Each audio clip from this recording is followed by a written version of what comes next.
Bonjour mes amis, que Dieu vous bénisse tous, que le Saint-Esprit, personne d'autre, lui seul, le Saint-Esprit, peut vous convaincre au sujet de ses promesses, des promesses du Seigneur Jésus, son Fils, lui seul, personne d'autre. Nous pouvons prêcher, nous pouvons enseigner, nous pouvons dessiner, nous pouvons colorier, mais si le Saint-Esprit ne vous convainc pas, mes chers amis, cela ne sert à rien. Lui seul nous convainc de la réalité du péché, de la justice et du jugement éternel. Le Seigneur Jésus a dit, le Seigneur Jésus a prêché, a enseigné, même en ayant montré avec sa vie, avec sa propre vie, montré avec son propre pouvoir la grandeur de Dieu ici sur terre. La plupart n'ont pas cru en lui. C'est seulement quand le Saint-Esprit vient qu'il convainc. Vous, par exemple, vous qui nous regardez en ce moment, ou n'importe quelle heure de la journée, vous pouvez regarder ce message. Mais si le Saint-Esprit ne vous convainc pas, ça ne sert à rien d'avoir des cours universitaires, des cours à l'étranger, être une personne parfaitement informée, bien informée, formée, mais si vous n'avez pas, si le Saint-Esprit ne vous convainc pas, mes chers amis, ça ne sert à rien. Voyez bien, faites attention. Et vous demandez, mais alors, pourquoi ne m'a-t-il pas encore convaincu? Il ne vous a pas convaincu pour une simple raison. Vous ne voulez pas croire. Vous ne voulez pas croire. Vous avez d'autres priorités. Et c'est pour cela que vous ne voulez pas, vous ne vous intéressez pas à 100% à être convaincu par le Saint-Esprit. Donc il y a beaucoup de personnes ainsi, viennent là, veulent écouter l'évêque Macedo. Ah, je veux voir ce qu'il pense, ce qu'il va dire. Ah. Je dis presque tous les jours la même chose, mais d'une manière différente, des textes différents, mais le message est un seul. Le message est unique. Maintenant, bien sûr que, même en répétant, en parlant, en insistant, seul le Saint-Esprit peut convaincre les personnes. Et quand la personne est convaincue par lui, c'est parce qu'elle a été choisie par lui. Il ne convainc que ceux qu'il a choisis. Mais ne serait-ce pas une injustice de choisir tel et moi non? Non, ce n'est pas une injustice. Ce n'est pas une injustice. Ce n'est pas une injustice parce qu'il parle à tout le monde. Sa parole est disponible pour tous. Mais qui veut croire? Ou qui croit? Ou qui veut croire? Il n'y en a pas beaucoup. Donc, ceux qui veulent croire, ceux qui cherchent à croire, ceux qui désirent connaître, ceux qui ont soif, ils se révèlent à elle. Voyez ce que le Seigneur Jésus a dit. C'est très important de comprendre avec moi ce message, que le Saint-Esprit vienne orienter chacun de nous sur sa volonté. Le Seigneur Jésus a dit, faites attention, l'esprit de vérité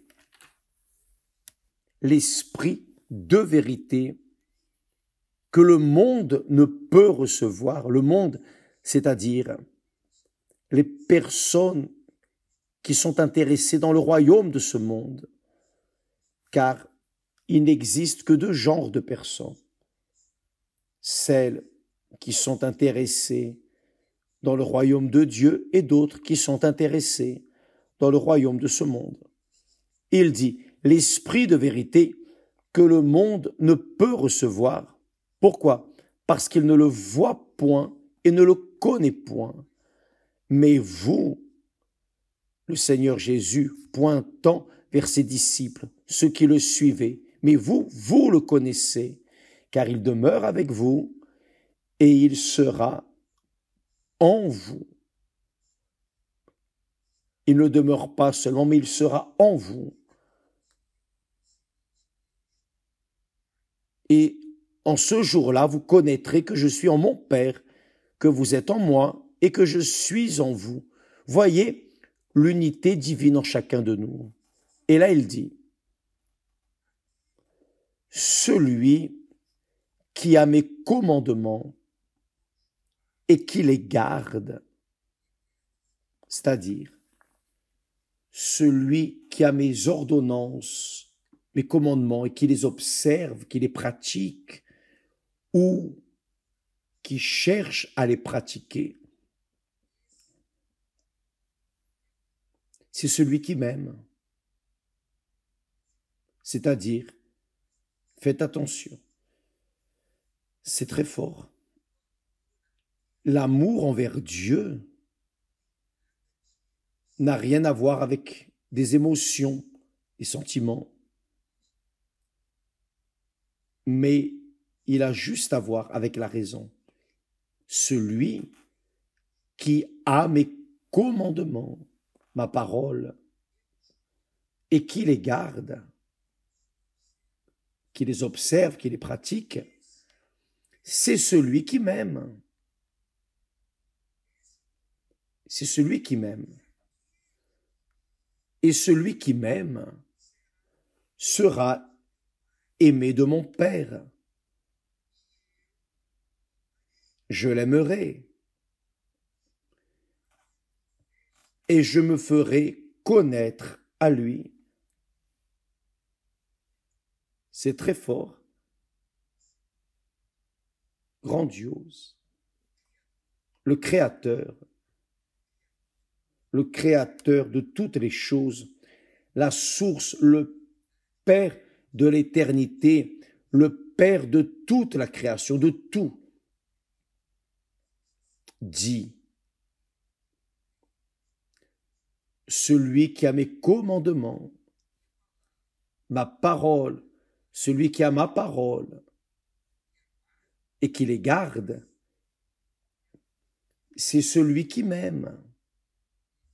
C'est celui qui m'aime. Et celui qui m'aime sera aimé de mon Père, je l'aimerai, et je me ferai connaître à lui.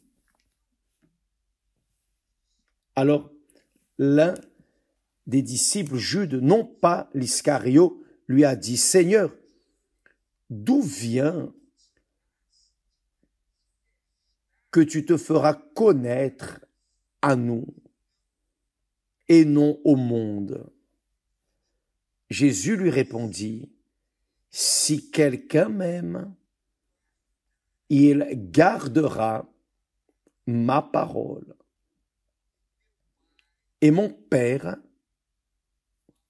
l'aimera. Nous viendrons, c'est-à-dire moi et le Père, nous viendrons à lui et nous ferons notre demeure chez lui. C'est clair, je pense que c'est très clair.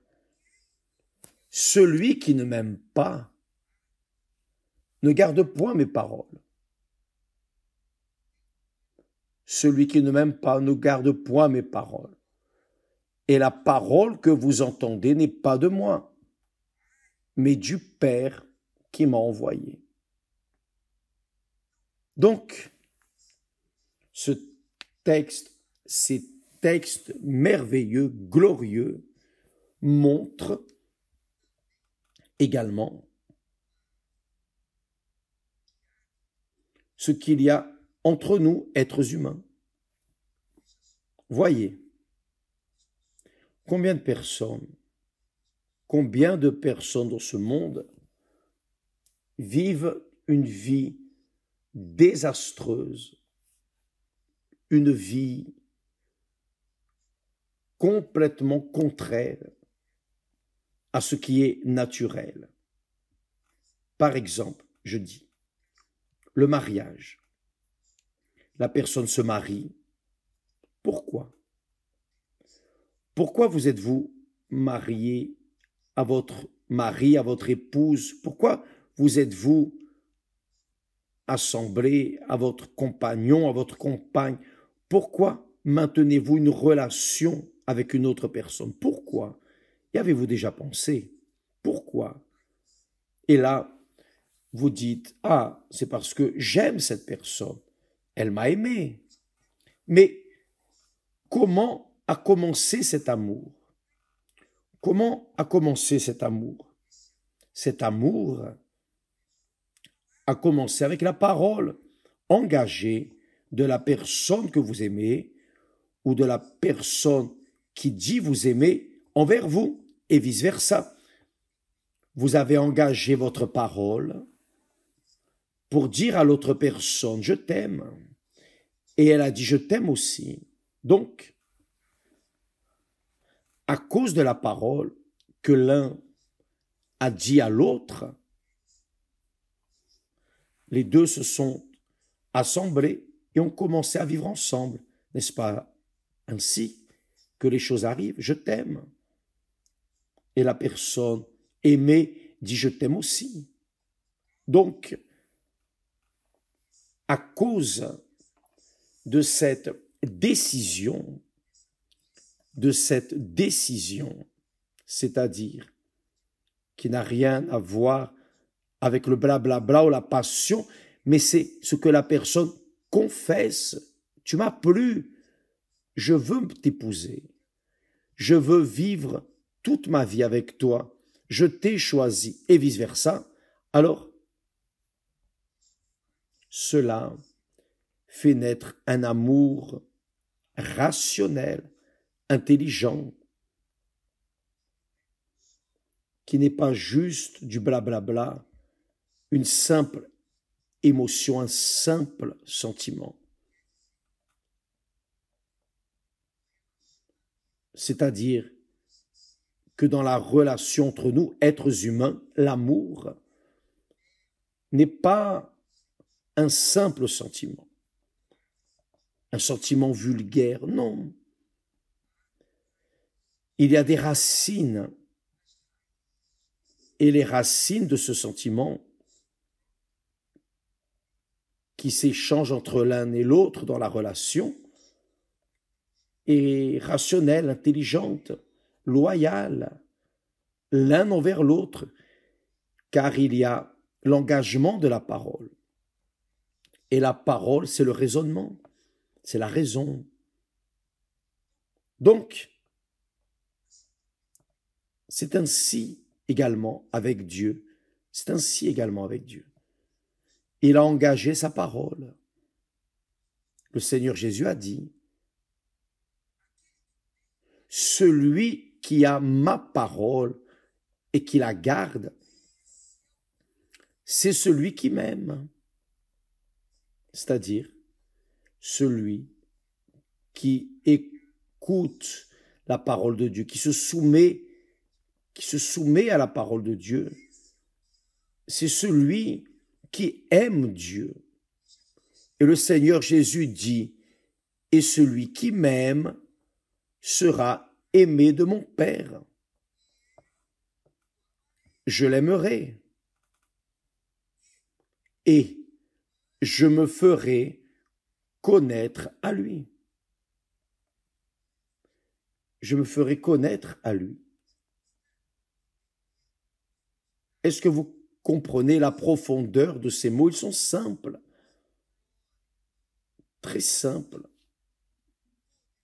mais puissants, profonds, éternels. Donc, lorsque nous aimons la parole de Dieu, nous aimons Dieu. Il n'y a pas cette chose, j'aime Dieu et sans aimer sa parole, ça n'existe pas. On ne peut aimer une personne qui parle avec vous, qui exprime son amour, non qui exprime seulement avec des paroles, mais avec sa propre vie, en livrant sa vie sur la croix pour vous. Donc, lui nous aime véritablement. Et si vous correspondez à cet amour, vous allez obéir à cette parole, vous allez observer cette parole, vous allez appuyer votre vie, conduire votre vie en accord avec cette parole. Et une fois que vous l'aimez et que vous obéissez et que vous gardez sa parole, alors le Seigneur Jésus promet, je me manifesterai à lui. Cela répond aux questions, ces personnes qui disent, évêque, j'ai déjà fait ceci, j'ai déjà fait le jeûne de Daniel, le jeûne de nourriture, je prie, j'ai fait des propos à l'église, mais je n'ai pas encore reçu le Saint-Esprit. Pourquoi? Et je vois, je suis depuis des années à l'église, je n'ai pas reçu le Saint-Esprit et il y a des personnes qui sont arrivées hier et aujourd'hui, elles ont déjà le Saint-Esprit. Comment est-ce possible? Est-ce justice? Dieu est parfaitement juste. Le problème, c'est qu'il y a des personnes qui sont dans les églises, y compris l'Église universelle, qui sont personnellement, présentiellement dans l'Église, mais spirituellement, qui sont loin de Dieu, qui sont en dehors de l'Église, de Dieu. Et il y a celles qui viennent, qui sont arrivées hier, aujourd'hui, elles sont remplies du Saint-Esprit. Pourquoi? Quelle est la différence? C'est que celles qui sont à l'Église, beaucoup d'entre elles sont à l'Église, pratiquent la foi, disons, entre guillemets, pratiquent entre guillemets, à leur façon, mais elles ne vivent pas, elles ne se soumettent pas à la parole de Dieu. Donc ça ne sert à rien. Ça ne sert à rien. Parce que celui qui m'aime, c'est celui qui observe ma parole. Donc la personne est à l'église. À l'église, apparemment, elle est de Dieu. Mais à l'extérieur de l'église, elle vit une vie en accord avec ses propres pensées, à sa façon. La parole de Dieu reste là dans l'église, dehors. Non, je vais faire ce que je veux. Je vais aimer qui je veux. Je vais vivre en accord avec ma volonté, ma manière d'être. Pensez bien, mes amis, spécialement vous qui n'avez pas encore reçu le Saint-Esprit, le baptême du Saint-Esprit, pensez bien. Je ne suis pas ici en train d'essayer de vous prouver par A plus B le pourquoi vous n'avez pas reçu le Saint-Esprit. Je veux juste que vous ayez la conscience de la raison du pourquoi vous n'avez pas encore reçu le Saint-Esprit. Et si vous continuez à agir comme vous agissez, vous allez continuer à être religieux mais loin de Dieu. Le Seigneur Jésus dit clairement, très clairement, je doute qu'il y ait quelqu'un, même possédé par le diable en ce moment, et qui écoute ces paroles et ne comprennent pas, je doute que le diable puisse empêcher à la personne de comprendre cette parole. Voyez, je vais répéter. Parole du Seigneur Jésus, celui qui a mes commandements, ma parole, et qui les garde, c'est celui qui m'aime. Et celui qui m'aime sera aimé de mon Père. Je l'aimerai je l'aimerai et je me ferai connaître à lui. Cette manifestation du Seigneur Jésus en nous, c'est le Saint-Esprit. C'est précisément le baptême du Saint-Esprit, c'est le sceau de Dieu en vous.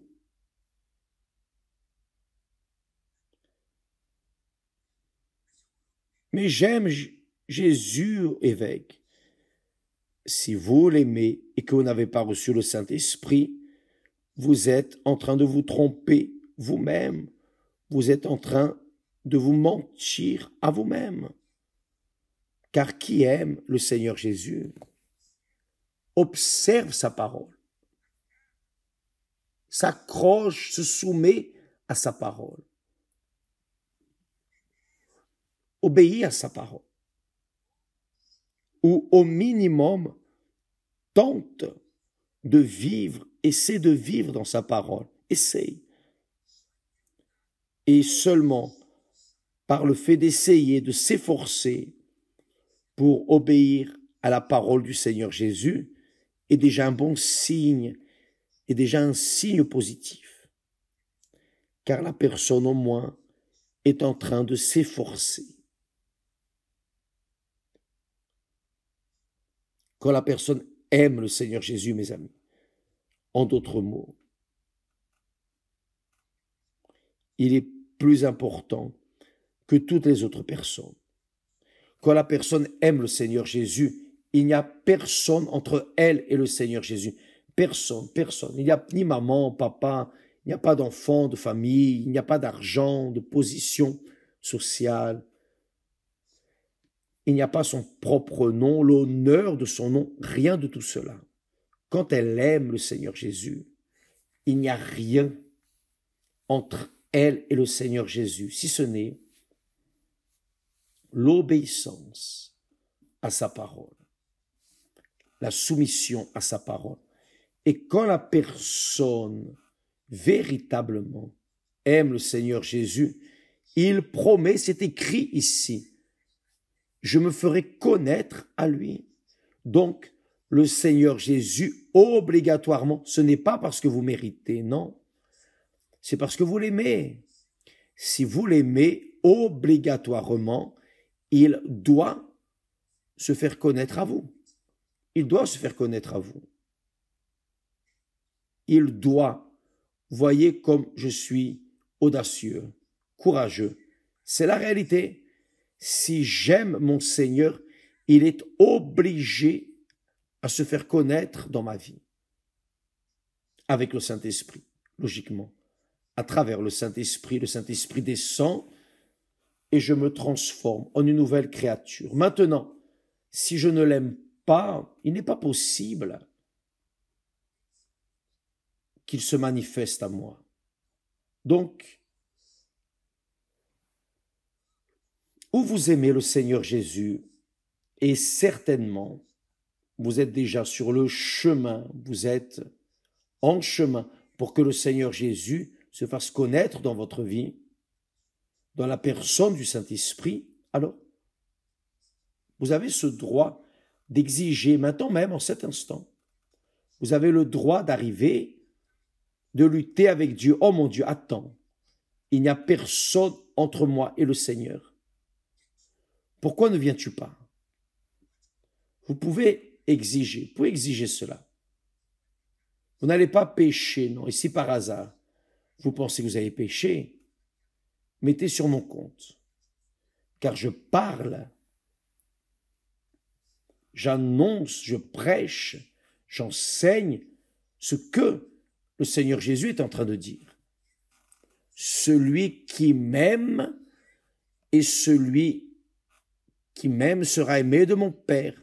Je l'aimerai, je me ferai connaître à lui. C'est-à-dire, non seulement je serai aimé par lui, mais il se manifestera, il se fera connaître dans ma vie, dans la personne du Saint-Esprit. Et là, Jude, non pas l'Iscario, a dit, Seigneur, d'où vient que tu te feras connaître à nous et non au monde. Jésus lui répondit, si quelqu'un m'aime, il gardera ma parole et mon Père l'aimera. Nous viendrons à lui, c'est-à-dire le Père et moi, dans la personne du Saint-Esprit, nous viendrons et nous ferons notre demeure chez lui. Dieu le Père, Dieu Fils, Dieu Saint-Esprit font leur demeure. Les trois sont un, font leur demeure en vous. Avez-vous compris, mes amis? Ayez cette conscience, l'amour envers Dieu, ce n'est pas être religieux ou religieuse. L'amour envers Dieu signifie obéir à sa parole, juste cela, sa voix. Vous obéissez, alors vous l'aimez. Si vous n'obéissez pas, vous ne l'aimez pas. Le fils, lorsqu'il obéit à la mère ou au père, montre qu'il aime sa mère et son père. Quand l'enfant désobéit, c'est parce qu'il n'aime pas. Il est rebelle.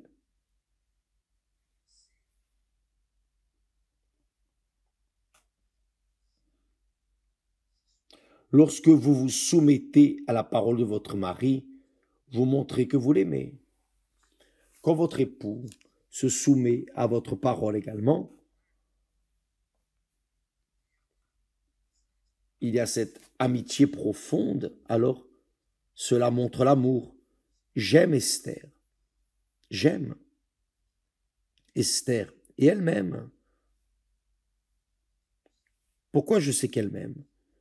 Je sais qu'elle m'aime parce qu'elle veut toujours faire ma volonté.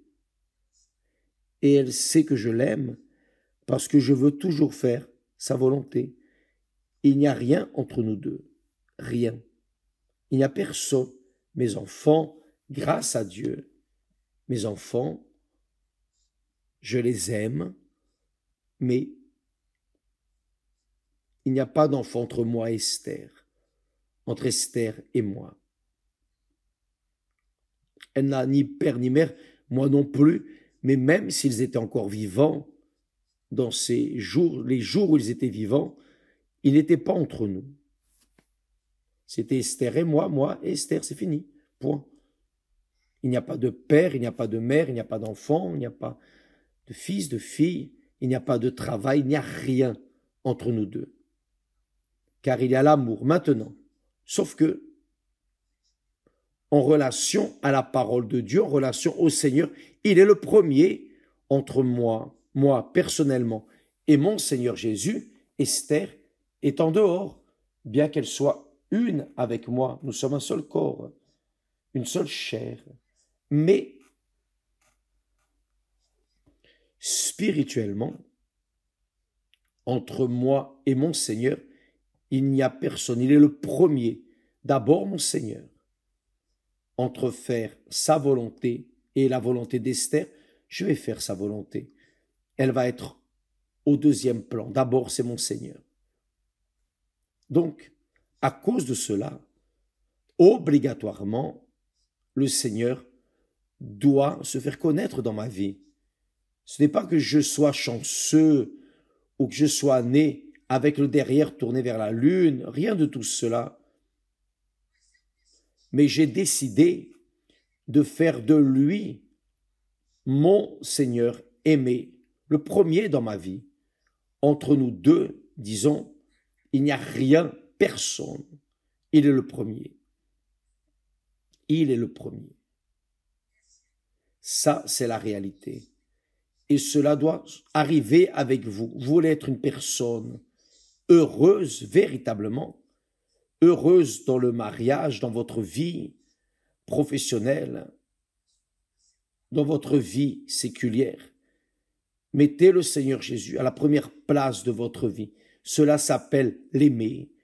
quand vous obéissez, suivez sa parole. Peut-être que vous dites que je suis un peu pragmatique. C'est cela, je le suis. J'assume.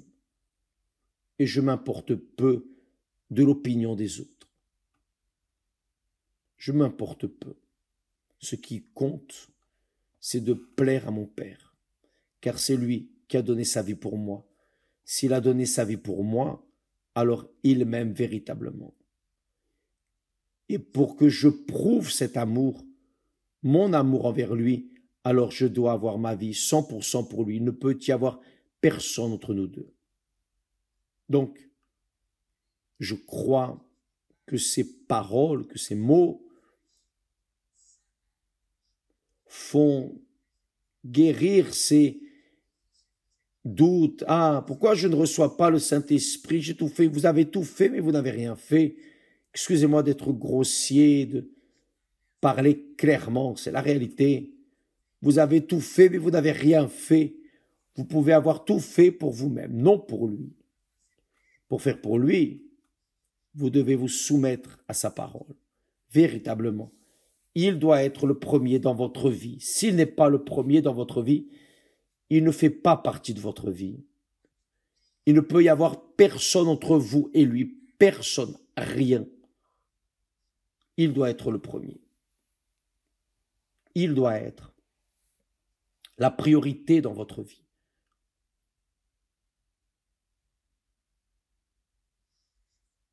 J'ai déjà trop parlé, n'est-ce pas? J'ai déjà trop parlé. Mais vous allez lire ce texte. Là, au chapitre de Jean, chapitre 14, le chapitre 14, spécialement, du verset 15 au 24.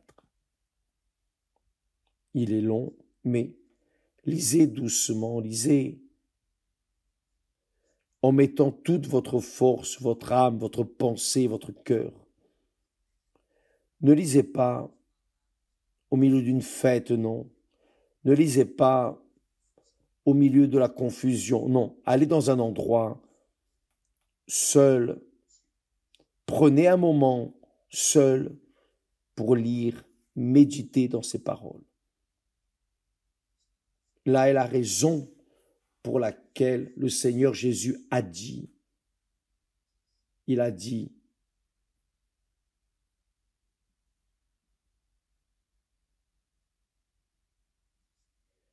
le royaume des cieux est semblable à un homme qui cherche de belles perles. Ayant trouvé une perle de grande valeur, il vend tout ce qu'il a et achète cette perle. C'est-à-dire, il a mis toute sa force, toute sa vie, tout ce qu'il avait dans cette perle. Il dit aussi, le royaume des cieux est semblable à un trésor caché dans un champ. L'homme qui l'a trouvé le cache, et dans sa joie, qui est le Saint-Esprit, il va et vend tout ce qu'il possède et achète ce champ. Ce trésor, mes amis, c'est le Saint-Esprit. Et s'il vous convainc maintenant, alors soumettez-vous à sa parole et plongez, allez à fond. Mettez-le à la première place dans votre vie et il se fera connaître dans votre vie, comme le Seigneur Jésus l'a promis. Que Dieu vous bénisse et à demain, au nom du Seigneur Jésus. Amen.